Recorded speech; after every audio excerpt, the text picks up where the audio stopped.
अस्सलाम वालेकुम काबिल एहतराम नाजरीन मैं हूं मियां तौफीक अहमद वर्चुअल कॉर्पोरेट कंसल्टेंसी के प्लेटफॉर्म से। नाजरीन, आप गाड़ी खरीदते हैं या टोकन पे करते हैं तो वहां पे फाइलर और नॉन फाइलर के टैक्स रेट में बहुत ज़्यादा डिफरेंस होता है। और जो रेगुलर फाइलर है उनके उनके लिए बिल्कुल वीडियो नहीं है, उनके लिए कोई इशू भी नहीं होता, लेकिन उनके लिए मैसेज ज़रूर है कि वो टाइमली फाइल किया करें। हम बात करते हैं कि वो जब नॉन फाइलर के लिए स्पेशली वो जो जब रजिस्ट्रेशन के लिए जाते हैं या टोकन पे करते हैं तो वो टैक्स उनको ज़्यादा लगता है। फिर उनका कोई दोस्त उनको मशवरा देता है कि भैया फाइलर हो जाए, आप क्यों टैक्स पे कर रहे हैं, कोई इतनी बड़ी रॉकेट साइंस नहीं है फाइलर होना। और वाकई फाइलर होना रॉकेट साइंस नहीं है अगर आपकी इनकम डॉक्यूमेंटेड है, मीन डॉक्यूमेंटेड, कि आप अपनी इनकम बता सकते हैं कि कहाँ से आई है, सैलरी है तो कहाँ से मिली है, बिजनेस कर रहे हैं तो क्या कर रहे हैं। तो फाइलर होना भाई कोई मुश्किल काम नहीं है। हमें कॉल करें, हमारा डिस्क्रिप्शन में नंबर है, हम आपको फाइलर कर देंगे। जैसे कि ये मेरे पास सुजुकी की लिस्ट है जिसमें उन्होंने प्राइस बताई हुई है फाइलर की भी और नॉन फाइलर की, आप देख सकते हैं। मैं ये साथ डिस्क्रिप्शन में भी लगा दूंगा या नेट पे सर्च कर लें या जहाँ भी जाएं, तो फ़र्क है जनाब, ऐसा नहीं है कि फ़र्क नहीं है। अच्छा, हम बात करते हैं टॉपिक पे कि आप जब फाइलर होते हैं और एफबीआर में तो फाइलर हो जाते हैं 8 घंटों में। लेकिन जैसे ही आप रजिस्ट्रेशन के लिए एक्साइज ऑफिस जाते हैं, जैसे कि ऑनलाइन आजकल सारे ये मामला चल रहे हैं, तो वहां पे आपको टैक्स नॉन फाइलर का ही आ रहा होता है। फिर आप कॉल करते हैं अपने वकील को हमें कि भाई ये क्या हो गया, हमें तो कोई फायदा ही नहीं हुआ। तो हम बारहा ये रिक्वेस्ट करते हैं, मैं नहीं, सब रिक्वेस्ट करते हैं कि भाई टाइम पे कर लिया करें काम। ठीक है, टाइम के मतलब कि जब आपने ये प्लान किया था मैं गाड़ी खरीदने जा रहा हूँ या गाड़ी की पेमेंट पूरी हो गया तो ट्रांसफर हो रही है, तो कम से कम ये 20 दिन महीना पहले ही ये सारे मामला करने शुरू किए होंगे। तो तब ये भी चेक कर लिया करें कि भाई मैं फाइलर हूँ। ठीक है, अगर नहीं है तो उस वक्त ही हो जाया करें, क्योंकि अभी तक जो हमने देखा है कि पंजाब हो, सिंध हो, बलूचिस्तान हो या जनाब के हो, एक्साइज में फाइलर स्टेटस अपडेट होते होते हफ्ता भी लग जाता है, बाज का तो महीना भी लग जाता है। और कराची में तो और काफ़ी सूरत हाल इतनी अच्छी नहीं है, वहाँ 2-2 महीने भी लग जाते हैं।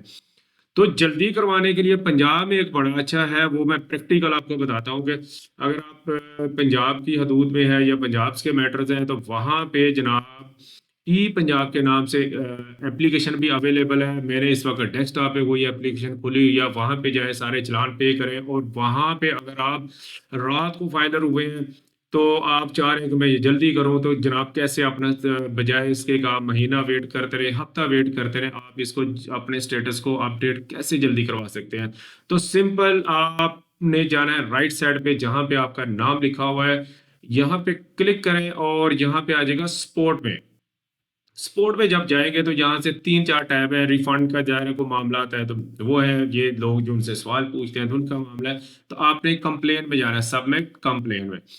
कंप्लेंट में जाएंगे तो इस तरह का आपके पास इंटरफेस आ जाएगा। जाहिर है कंप्लेन की वो पूछेगा कि आपने किस सिलसिले में कंप्लेन करनी है। तो मैं फिलहाल ये वाला सिलेक्ट कर लेता हूँ, चलिए ट्रांसफर में कर ले, ट्रांसफर ऑफ मोटर व्हीकल। ठीक है, तो यहाँ पे जाए, अब आपने उनको बताना है प्रॉब्लम क्या है। तो इसके लिए कोई लंबी चौड़ी रॉकेट साइंस नहीं है, कोई पूरा खत नहीं लिखना कि जनाब ऊपर से जिन मेरे प्यारे भाई और सारे मामला लिखने, 2 लाइनें मैं प्रैक्टिकल लिख के बता देता हूँ कि आपने क्या लिखना है। जनाब अस्सलाम वालेकुम लिखें, बहुत अच्छी बात है, शॉर्टकट ही लिख लें। एहतराम से ही बुलाना चाहिए बड़ों को, ठीक है, छोटे हैं जो भी हैं।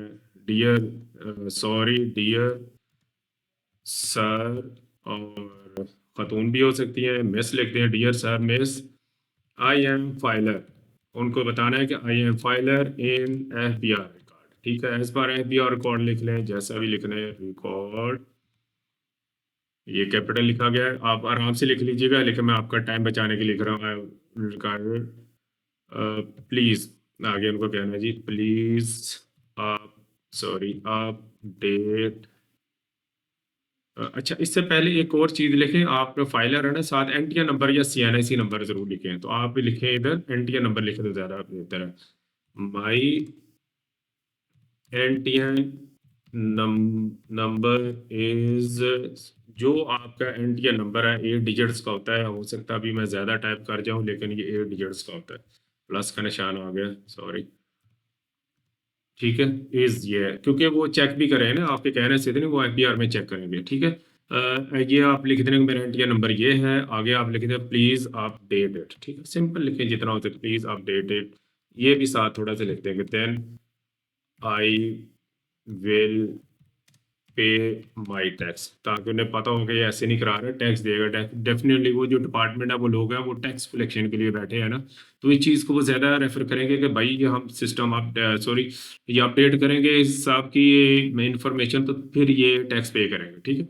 ये आप लिख दें, या मजीद आप इसमें बेहतर अल्फाज लिखना चाहें तो लिखते, मैं सिंपल सा आइडिया दे रहा हूँ, ठीक है? ये लिखे तो यहाँ पे इसके बाद जमा कर दे। मैं जमा नहीं कर रहा क्योंकि मैं खाम खाम को कंप्लेंट चली जाएगी, मेरा सिस्टम अपडेट ही है। इसको मज़ीद इंश्योर करना हो तो ये आपको अगर लग रहा हो ज़्यादा, वैसे तो लिस्ट अवेलेबल होती है, किसी पुराने जो फाइलर है उसका एनटीए नंबर आप लिख कर सीएनएससी लिख के, वो पूरा एक तरीकाकार है, तो चेक कर सकते हैं कि टैक्स में क्या डिफरेंस आ रहा है। तो आप ये छोटी सी एफर्ट्स है ज़रूर किया करें और अपनी जो मेहनत की कमाई हो उसको बचाया करें। इस सिलसिले में मज़ीद रहनुमाई चाहिए हो, आपने फाइलर होना हो, आप हमारे से रब्ता कर सकते हैं। डिस्क्रिप्शन में हमारा नंबर है। वीडियो अच्छी लगी हो तो काइंडली शेयर कीजिएगा। अपना बहुत ज़्यादा ख्याल रखिएगा। अल्लाह हाफ़िज़।